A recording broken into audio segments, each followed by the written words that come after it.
Hey, what's up, fellas? Happy Saturday. Just climbed out of the shower. It's almost 12 o'clock. Um, Had a couple guys come over early this morning. They had breakfast with my wife and I. My wife is off in Juarez getting some dental treatment done because it's a lot cheaper down there. Show you the hallway, the backyard.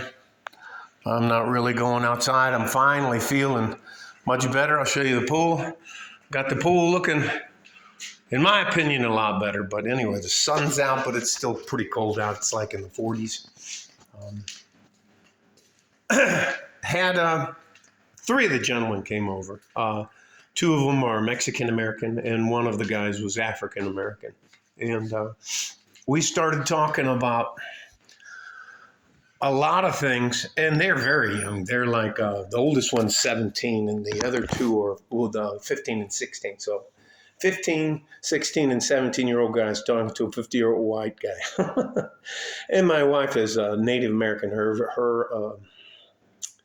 She's part of the Apache tribe, Apache Nation. Anyways, you want to talk about getting side-eyed when you go and visit there. Doesn't matter. And what we started talking about was why it seems like nowadays that there is so many people trying to set different groups or ethnicities against each other. And I sat him down, and what I'm telling him, I was explaining to him that we have far more in common than we have not in common.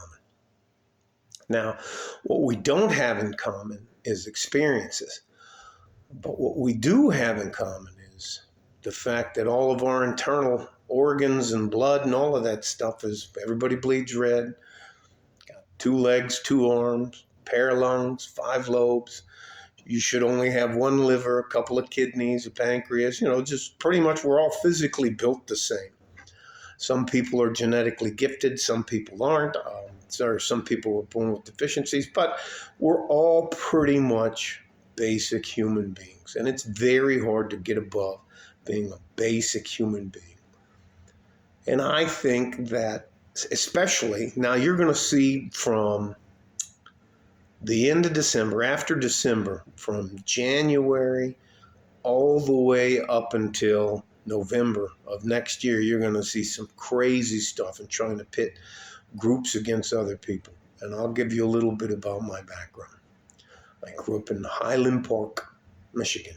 Now, Highland Park hasn't changed much, and if you look up a video on YouTube of what Highland Park looks like, it's not, can you imagine?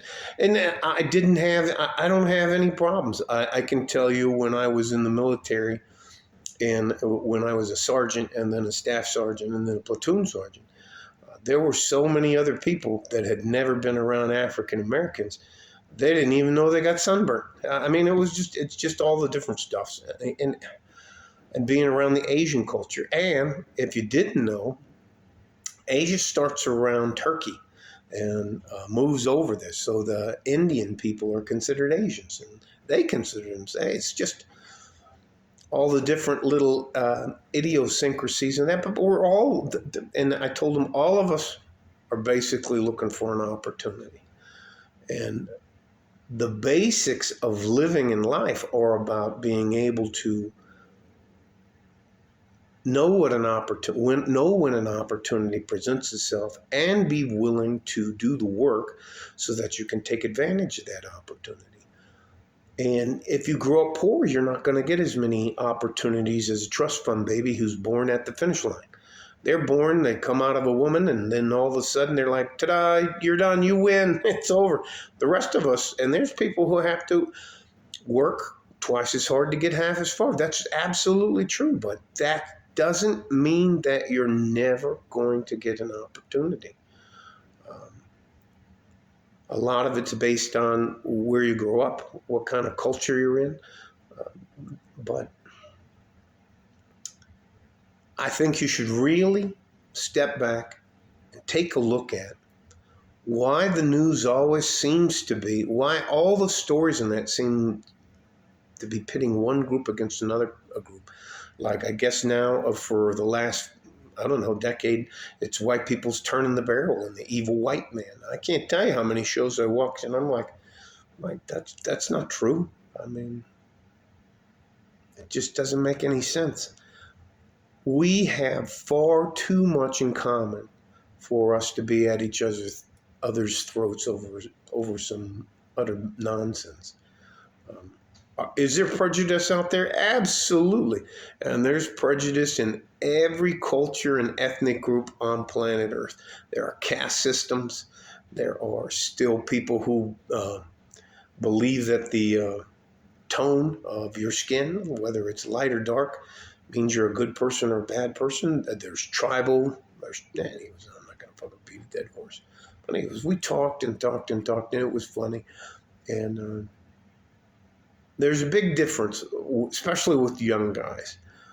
I don't know if you guys have ever been around bouncers and that, but there's a handshake, and I call it a bro hug, but the bro hug is about the same thing like that, where you grab them, you clasp your hand, you put one arm around their shoulder, give them a big hug, and I usually whisper something in there, be careful, take care of yourself, this kind of stuff like that, and they laugh and giggle and all that stuff, but you should see them, most of them go, and they relax when you give them a big hug. And I'm not talking about anything weird or creepy.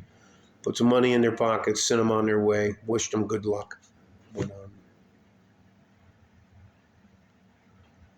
you cannot let someone tell you that you're less than another group because of something you have no control over. You have no control over the color of your skin.